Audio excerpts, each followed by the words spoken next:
Hello there. Welcome back to My Gathering Basket. My name is Danelle. Thank you for coming back to visit with me today. We have a deceptively warm, cold day here in Southwest Missouri. So I apologize a bit for the lighting. This was the best I could do. It's been rainy. It's supposed to be really warm, like 60s, almost 70 degrees, but it's overcast and windy and threatening rain. So I am enjoying my nice warm fuzzy sweatshirt and enjoying a Sunday that I can relax, and had church this morning and a visit with friends this afternoon, and now I am ready to cozy up in my knitting chair and do some knitting this afternoon. But I thought I'd have a chat with you first. So it's been a month again, but I have a little bit to show for it, which I'm not sure if I had podcasted when I was scheduled to, that I would have had very much to show you. So I saved up and I have a little bit to talk with you about today. First off, I'll confess my lack of work on spinning. So I told you last time that I had gone back to being a florist. And we have this holiday, Valentine's Day, that people kind of think are a big deal. So I didn't get a thing. I didn't pick up my knitting needles, my spindle, anything for about 10 days. So there went my 15 minutes a day streak where I had gone, I think I made it almost at least 5 weeks without missing a day. So I was pretty proud of that, and I thought for sure I would at least have 15 minutes a day to spin. But oh my goodness, I was wiped out. So, and I did have some other obligation crafting to do, and 15 minutes was a lot of time. Even that short period of time, I could get a lot of quilting done in that short period. So I completely busted my spin 15 minutes a day. I haven't hardly done any. In fact, I gave up basically for the rest of February. And I was a little afraid that I was going to just give up totally, but I did drag it out this morning. It is the 1st of March when I am recording this. It will probably be a day or two before I get it posted, but it's March 1st and I got my 15 minutes in this morning before church. So I am off to a new start. I was going to say a better start, but I am off to a new start, and hopefully I can maintain that 15 minutes going forward. So I don't have a whole lot to show. I didn't even bring my spindle, but I do have a little bit. I got about half of what I wanted to accomplish in February finished. So I'm hoping I can work a little bit faster going ahead. So I do have a couple goals with spinning. Not solidified, so I'm not going to tell you for sure what I'm going to do, but I do have some goals to get some spinning wheels, spindles all cleared off at least before Ply Away happens in April. Ply Away is the conference/retreat, seminars, whatever event, spinning focused event that happens in Kansas City, Missouri every year, the last few years anyway. And I am planning on going again this year. I didn't make it last year. The year before, I just went up for a day, and I went up for the full event. I think it was their second year. So I'm looking forward to really being able to take in that event. I don't believe I'm going to be taking any classes as a student, but I am going up as an assistant for Peggy Doney of the 100th Sheep. So she has an incredibly packed teaching schedule the whole week long. I don't think she has any slots that are open. And the last I looked, all but one of her classes were sold out. So she has got quite a retreat. It's not going to be much of a retreat for her.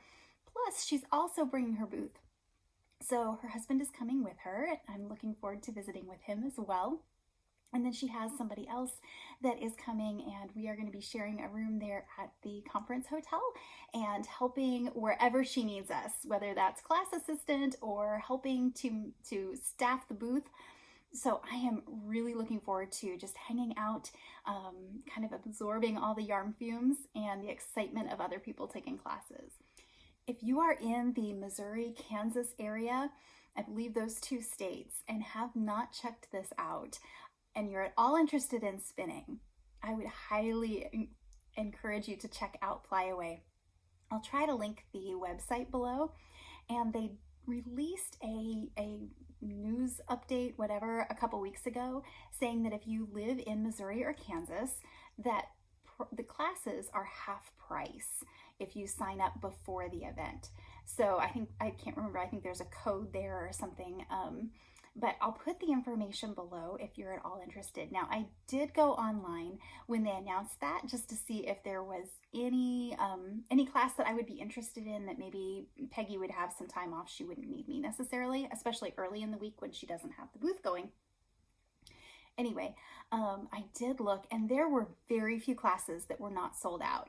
So if you're interested, there were still a few slots left here and there, and they do a pretty good job of, if there's a cancellation, posting that. So there may be, closer to the event, there may be some more open spots here and there. But if you haven't looked at that, haven't been interested or known about the event, it's basically, oh goodness, I'm not even sure how many days. I think it goes, setup is, I think I'm going up Tuesday and meeting Peggy, and then for setup, and then I think classes start bright and early Wednesday morning and go all the way through Saturday afternoon. So, and then the market, I want to say the market might be open Thursday, Friday, Saturday. I'm not sure about that, but again, I will link the information and you can look for sure. So I'm really looking forward to, and I wanted a few things cleared off because I'm hoping not to buy very much while I'm there, but I'm not going to be silly and say that I won't buy anything. So I definitely want a few things finished up. I want to take my e-spinner with me and my drop spindle, so I want those cleared off, which means getting that Jacob done. So I'm going to try to get all of that finished and a couple other little projects done before I go up there and take my e-spinner at least. I don't know that I'll take a wheel since I'm not taking classes, but I definitely want to have something to work on, at least in the evenings and maybe if I'm in the booth or whatever. So that's my spinning goals, and I am very glad when I picked up my spindle this morning. It just felt so good to be back to it after a couple weeks of not spinning. So that's my spinning lack of progress, but goals. And then in knitting, again, I haven't had a whole lot of time. I think that's about the longest that I have gone without picking up a knitting needle. But there is something, so I have worked as a nurse and I've worked as a florist. And when it comes to your hands, being a nurse is so much better on your hands. There's something about the combination of, I'm not just a florist, but we also have a full garden center, and we are in full planting mode right now. So I can jump back and forth between working on a flower arrangement and then go back and fill pots with dirt for those of us, or me, transplanting.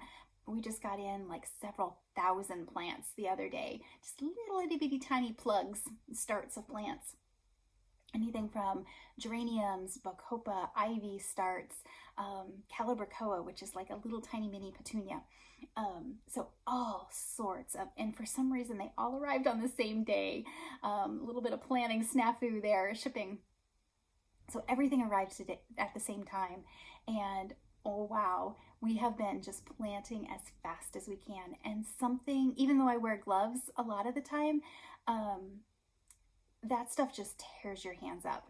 So I could not, and right now I'm working on that yak silk and for spinning, and like I could not spin my hands, even using salt scrubs and things like that. My hands were so rough. I could not handle the fiber, and working on quilting, the batting kept snagging on my fingers. Was not fun. So the dirt is rough on your hands, and then also when I'm working with the flowers, your hands tend to stay kind of damp, like they're always wet. So anyway, it just, there for a while. I think I'm finally past that hump and my fingers have toughened up a little bit. So I'm doing much better. But there for a couple weeks, crafting just wasn't very pleasant. So I continued on with the dishcloths a little bit. I told you last time my podcast, which was right at the beginning of February, that I had already done a couple dishcloths for my monthly total goal, which is 20 in a month. And I was able to barely sneak off 20 for the month of February.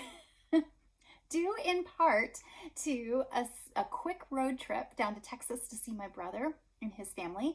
My niece had a senior recognition, so we went down there. I don't know that I'll be able to make it to her graduation, so we snuck down there real fast. I had 8 hours to knit in the car on the way down and 8 hours to knit on the way back, and I got, I think, 1 or 2 dishcloths knit when I was down there, and the rest, I think I did like 3.5 going down and like almost 5 on the way back up. So if I can put down, I've been snuggling with my hot tea here. So put that down and I can show you. These are the ones that I had done up before we went down. So just kind of an assortment. Again, this is all Hobby Lobby. I love this cotton. So got those all knit. And then this is the stack. Still have the ends to work on, but that was last weekend and I haven't had a chance yet. So this is the stack that I got done when I was road tripping. So I won't show you all of them. I did do a couple. I think I did 1 in crochet.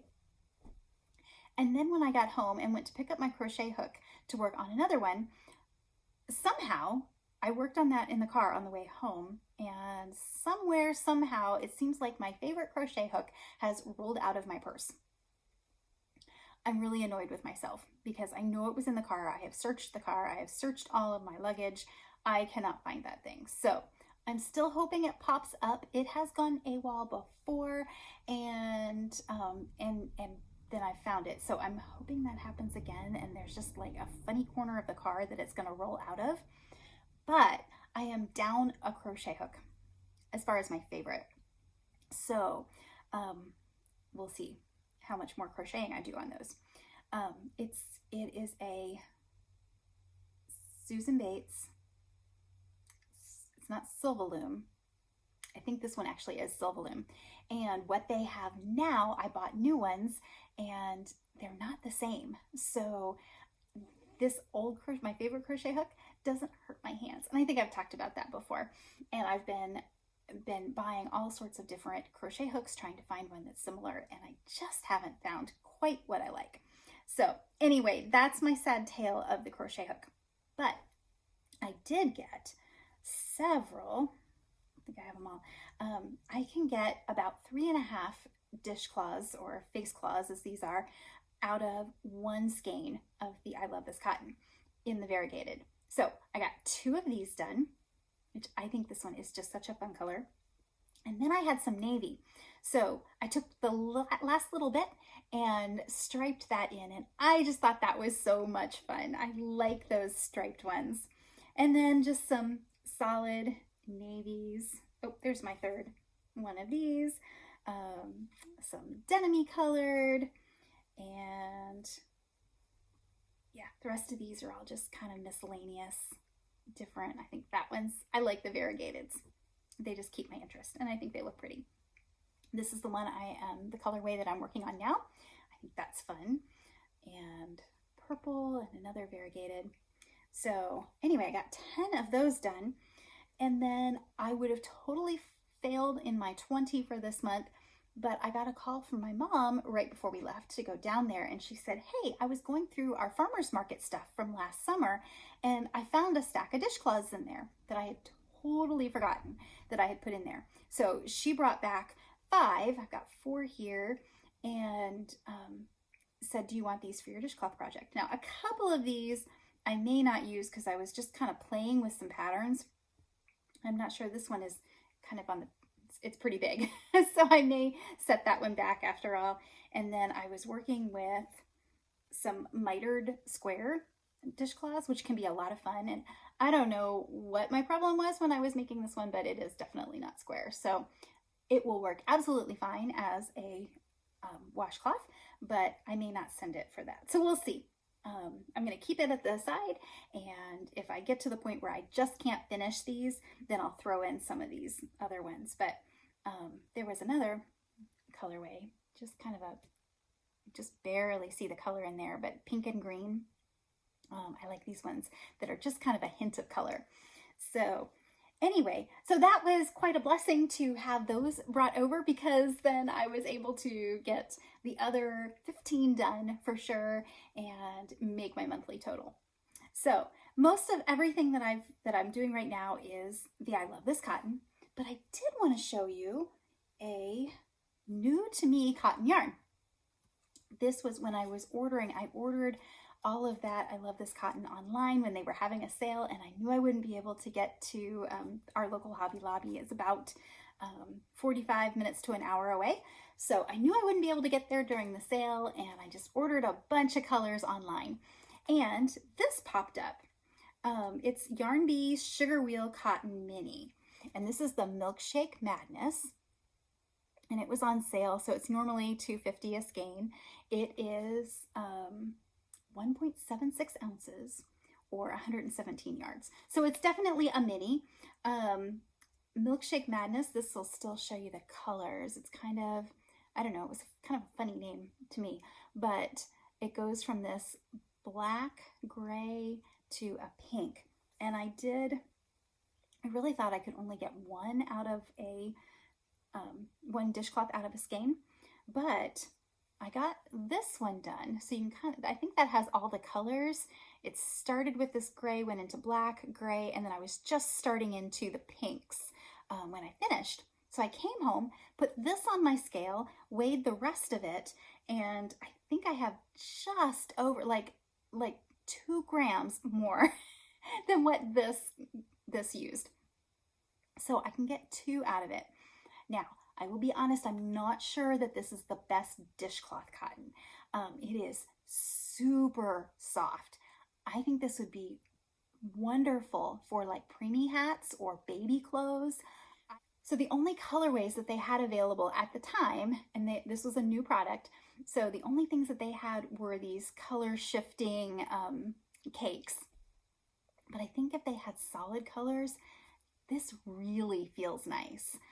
It's cottony, but it's soft cotton. It doesn't feel like even as rough as the I Love This cotton, which I think is really soft, but it doesn't have that stiffness. It does not hurt your hands. It is definitely a finer, the I Love This cotton, I think is listed as a worsted. To me, it is not quite that thick a yarn. This is probably more on the sport end of things. So I did use, I can't remember now, which is bad. I should have written it down. But I think I had, like, normally I do about 46, and I think I did 50 or 52 stitches across to make this dishcloth. So it does definitely require a few more stitches, but it is so drapey soft. Like I said, I think if you are doing preemie hats, it would be super soft on a baby's head. And I think clothing, it would just have that really nice drape. So I'm gonna look and see if they eventually have more colors or have the same yarn. But like I said, I haven't, it's a very different feel yarn than the I Love This cotton is. So it is 100% cotton. It's recommended, I think I used a US 6, and that's actually the recommended size. And the gauge that they recommend on knitting with a US 6 is 21 stitches and 24 rows. So it is a much tighter gauge than their I Love This cotton. But anyway, if you're looking for baby type things, and like if you were doing a mitered square blanket for a baby, this would be super soft.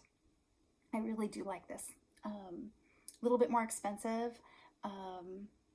Not a huge, I think there were maybe 8 colors when I looked. And yeah, so if you're looking for a different cotton yarn, so far I've really liked it. And this is, I think, what I'm going to end up with on the next dishcloth is going to be basically the pinks, and then I'm going to have about this much black left. So we'll see, but I really kind of liked the way that turned out. And it is, like I said, super, super soft, very drapey. So I don't know exactly how well it's going to work for a washcloth, but we'll see. It's always fun to try something new. So that's the monthly dishcloth report. Other knitting projects, pretty much stalled, but I'll show you the progress I did make on my sheep heat hat. So I think when I showed you last time, Yeah, fairly certain. I was about to this point. I was just finished the sheep's legs, working on those, and I was getting ready to make the sheep. Well, I made the sheep, and it wasn't until I got started knitting the sheep that I realized I had misread the chart. It's one of those charts that, and it's not bad, I just didn't read it correctly. But it's a color-coded graph, and I looked at the colors, looked at the color key, and just misread the colors. So I didn't think this would bother me, but the legs of the sheep were the color of the body of the sheep instead of these should have been black. So at the time, I thought, well, sheep can still have brown legs. A brown coated sheep often does have brown legs. So if they have, some breeds have wool on their feet, on their legs, and some are clean legged, but we'll just say that it's all one color and it's no big deal. Until I got halfway through the sheep and I went, this is kind of bland. So I put it up. I didn't want to make a rash decision. I also didn't really want to pull out like 9 rows of color work.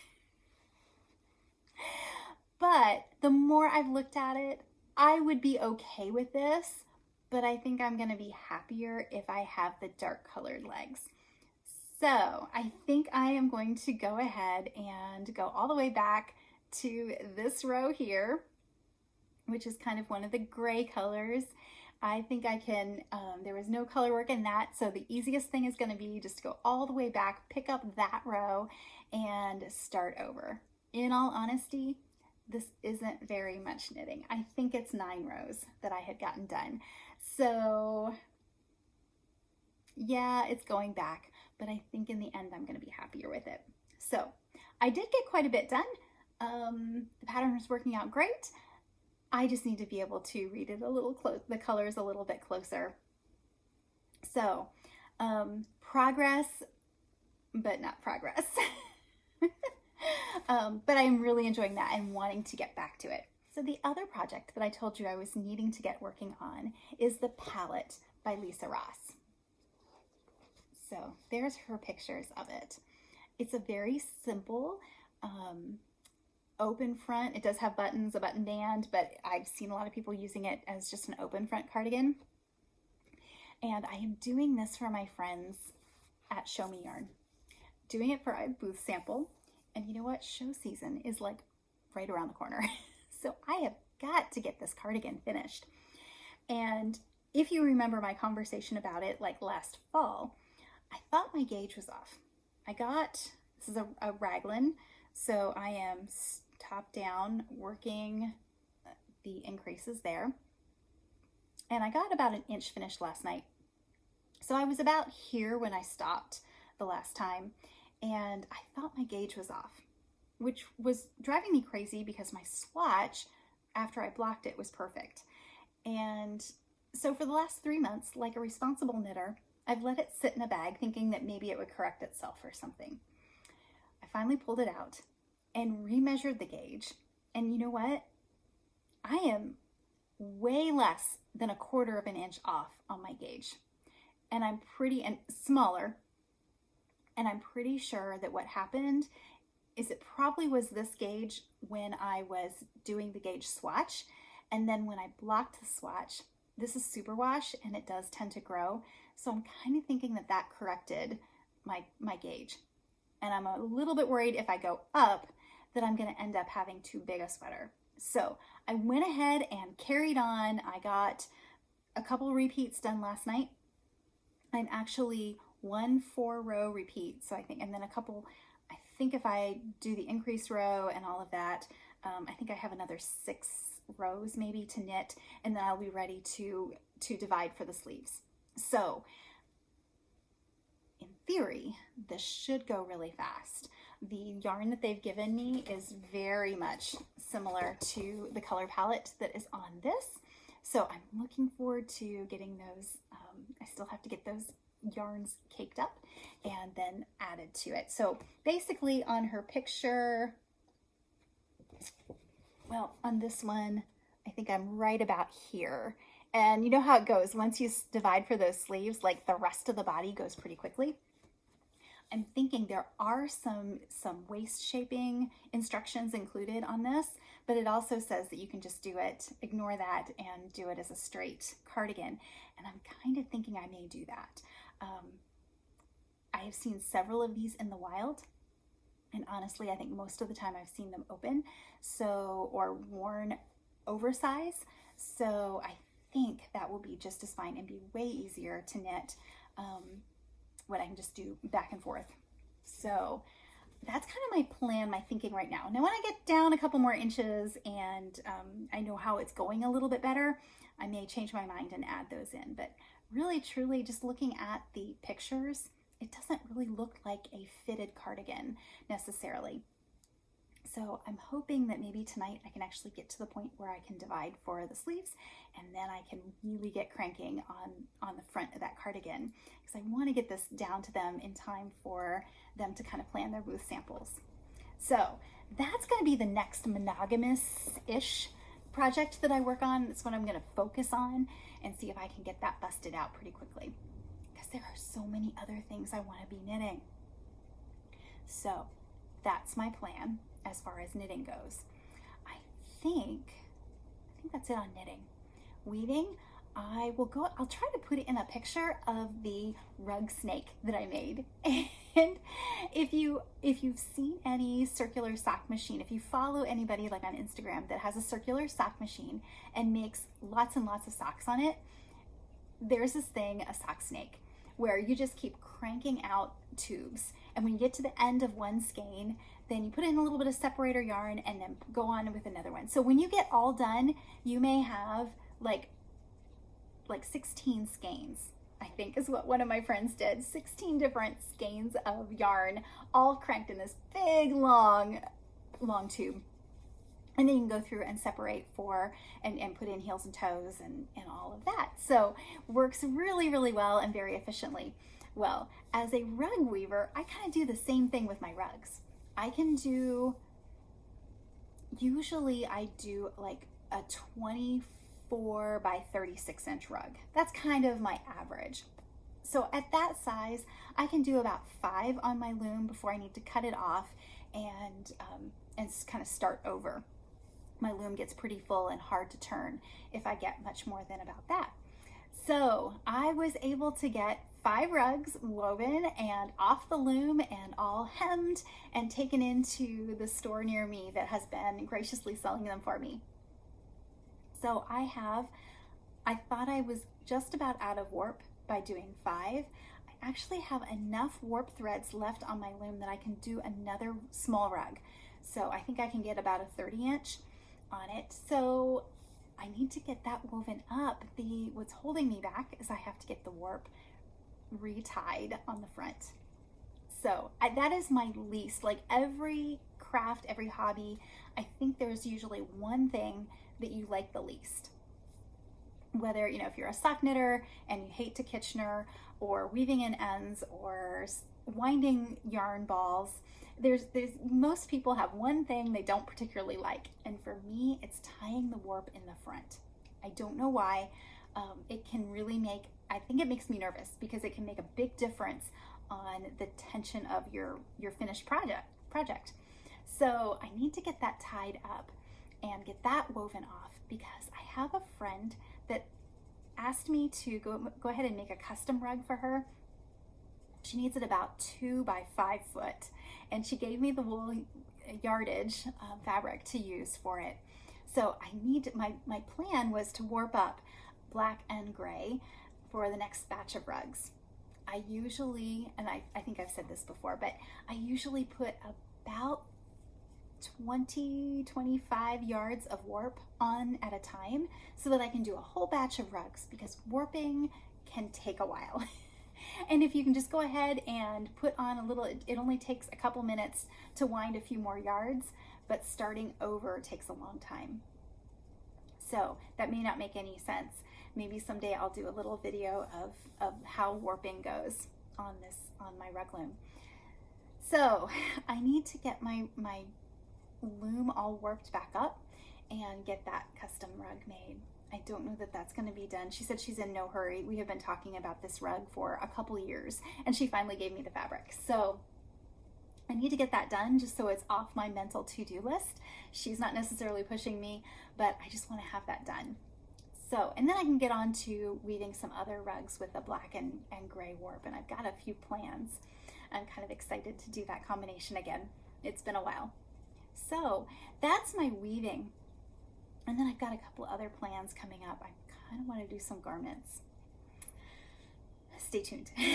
And then honestly, as far as work, the other thing, what's been using my time up has been work and quilting.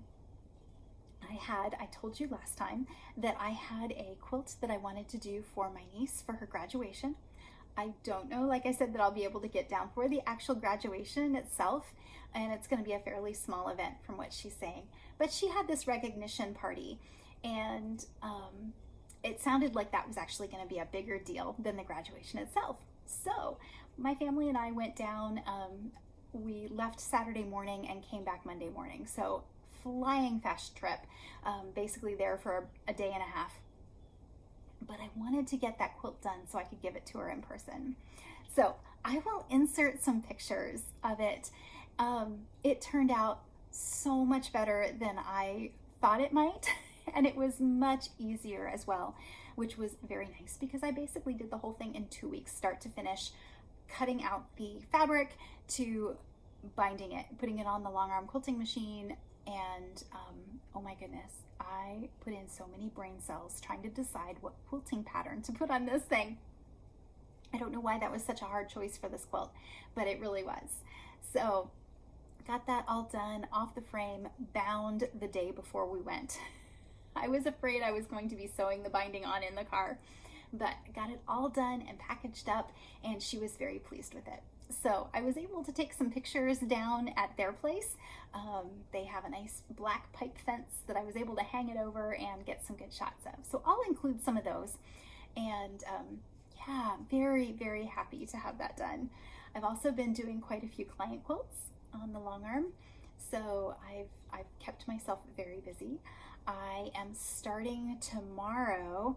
For the next 3 weeks, I'm actually going to be doing an online webinar that's they call it Quilt Path Bootcamp. Quilt Path is the name of the robotics that I use for the digital quilting, and there are so many features that I just don't know how to use. So I'm doing this bootcamp program and hoping that will teach me a lot of new things that I can do so I can do different things for customers and myself, maybe, if I have time.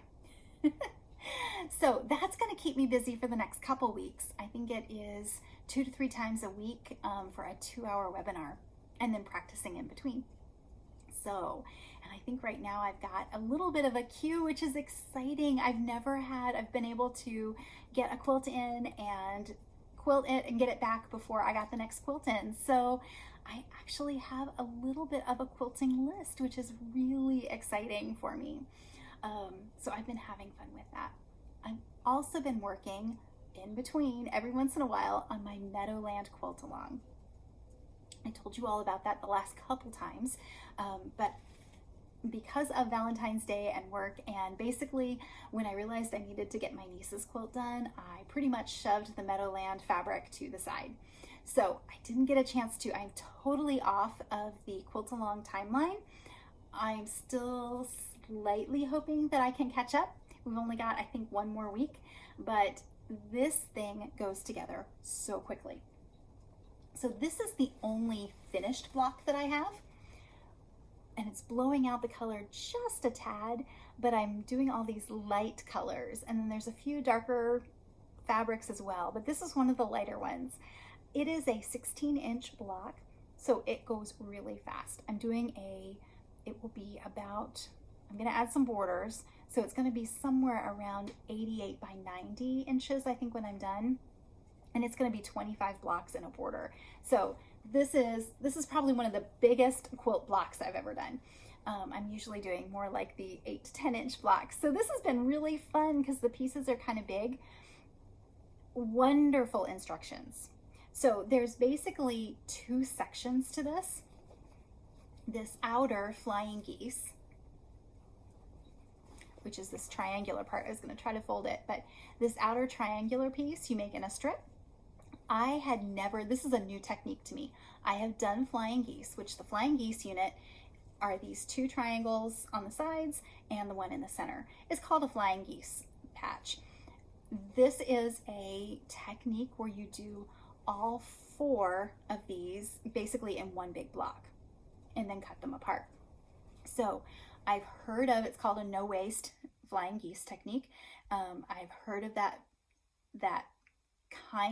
technique before, and everybody says it was wonderful, but I've never had a pattern that used it.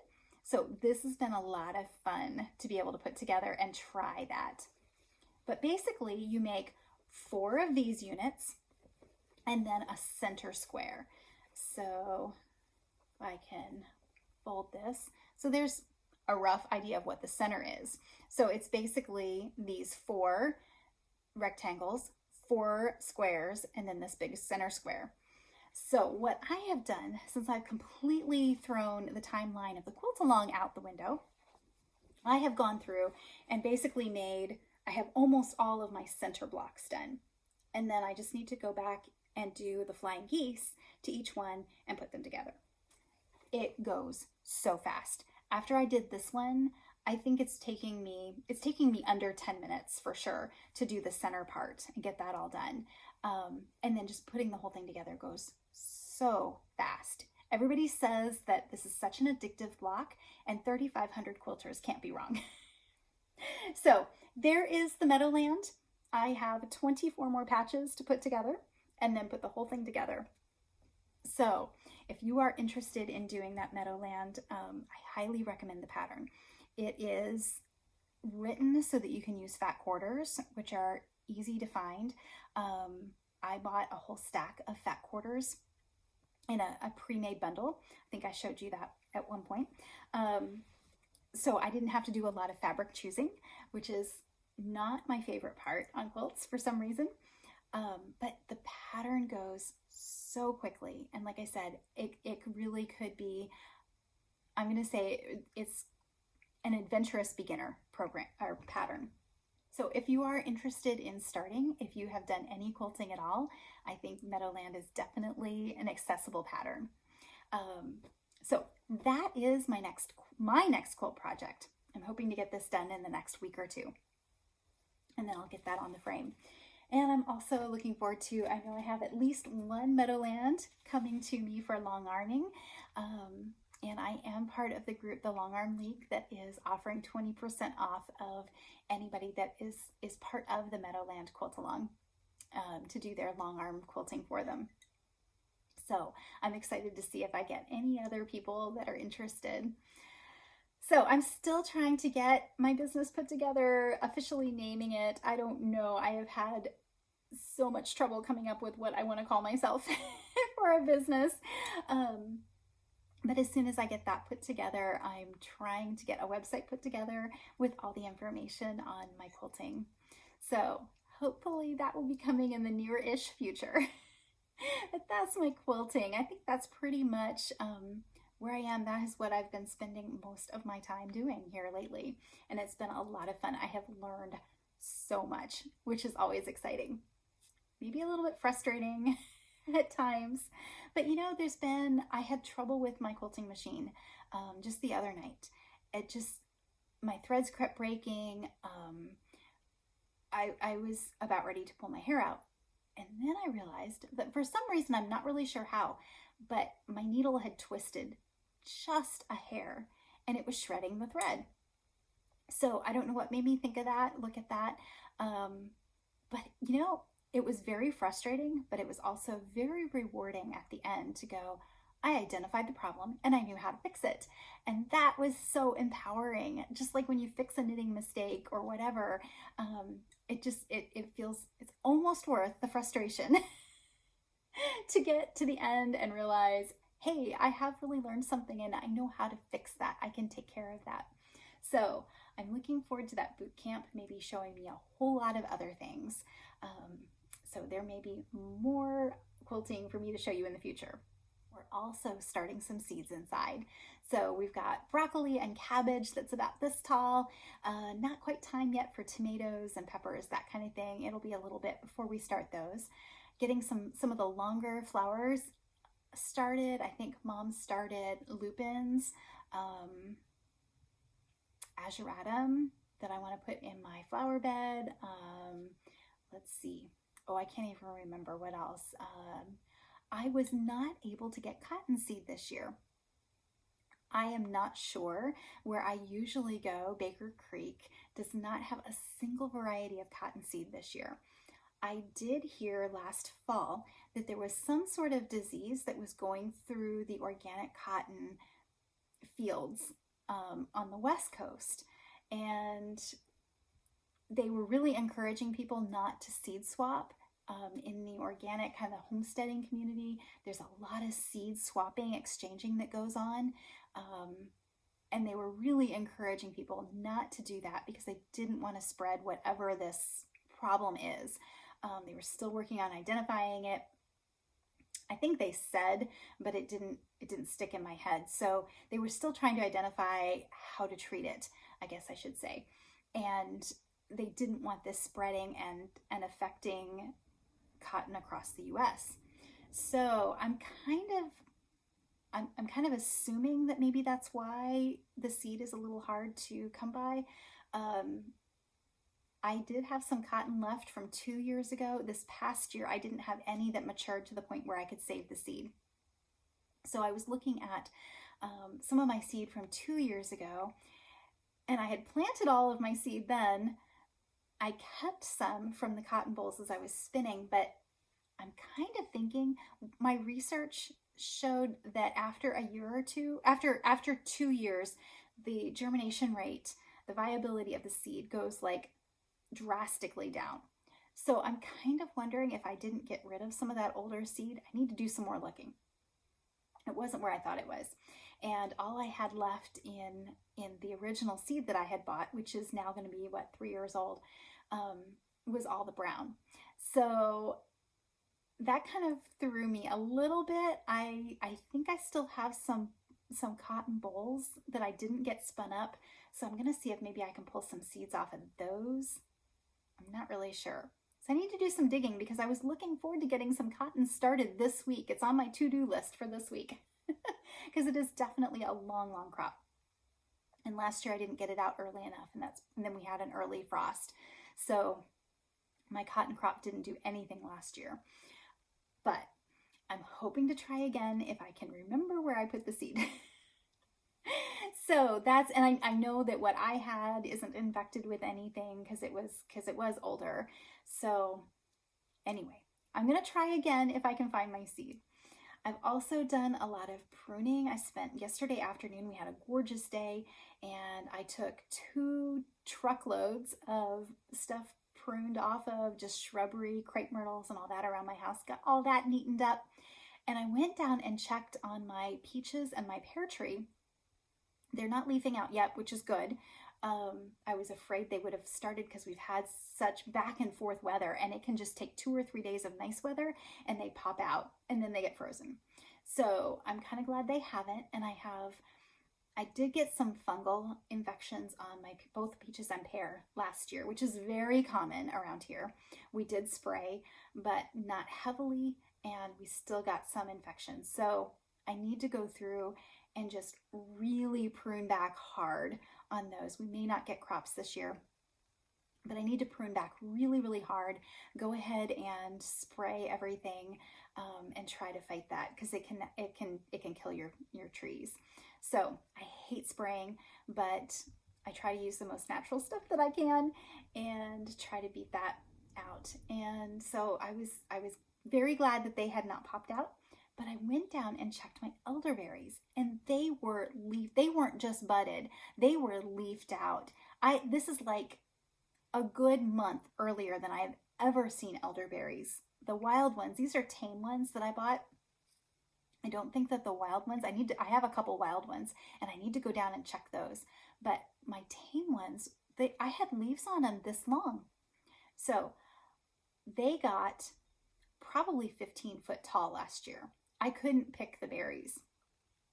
They did so well, but they were really, really thick.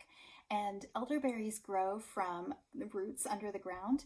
So I, not only did I have huge, huge bushes, but I had dozens of little elderberry bushes growing in the ground, just, up this far from the dirt. So elderberries can actually, we used to mow them down. So you can cut them back and they will grow back basically from the ground every year. So I went back and I was trying to trim these up real neatly, and I finally looked at them and there were so many canes and they were leafed all the way to the ground, and they were so tall that I couldn't put nets on them to protect them from the birds last year. So I just pretty well hacked the whole patch down. I took it down to like 2 to 3 foot for the most part. So I'm hoping that that will force them to stay just a little bit shorter, and maybe I can go ahead and put netting up again this year. I didn't have too much damage from birds. I still had plenty, but I would kind of like to keep some of the insects and all off of them. So I'd like to get netting back up this year if I can. So that was step one. I got, oh goodness, I had a stack of limbs.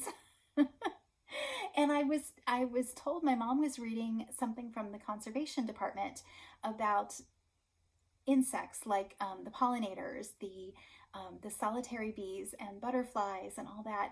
And elderberry canes were actually something, because they're a softwood, elderberry canes were actually listed as one of the overwintering sites for a lot of those beneficial insects. So I'm glad I went ahead and left them for the fall.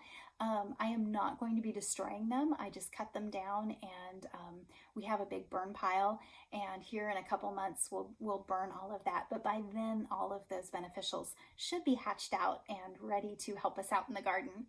So I'm kind of excited, and we saw all those little tiny seedlings. They're not seeds, they grow from the ground, but all these little tiny elderberry starts. And so Mom and I were talking, and we haven't really used that garden patch the last couple years, so we may actually go ahead and dig up a bunch of those and start them in rows, just to make it easy so they're not so thick. So there are so many plans. This has been the first weekend that we've had decent weather. It's going to be a while before the garden dries up enough to be able to do much, except that I think we have 4 days of rain forecast. We are already wet starting out this spring. So I'm hoping that we can get in the garden before too long and at least get it worked up and get it ready for planting, because it's going to be time before long. The chickens are laying. Almost all of them are laying, I think, at this point. So they are ready for spring to start. And the birds are singing. I saw a bluebird the other day, robins galore. So everybody is ready for spring. I've had customers coming in the greenhouse just to look around because they've got spring fever. So dandelions are blooming, which always excites me. I love to look for the first honeybees. I haven't seen any yet, but I'm sure they're out. I know other beekeepers in the area have been saying they're bringing in pollen. So the bees are starting to work. The crocus are blooming. It is really close to spring. So I hope March is off to a good start for you, and that you still have some time to curl up inside between chores as well and get some knitting and quilting and crocheting and weaving, whatever you like to do, done as well. I will see what I can get done so that I have some stuff to show you next time. And until I see you then, hopefully sooner than later, I hope your gathering basket is full to bursting with blessings. I will see you soon. Bye for now.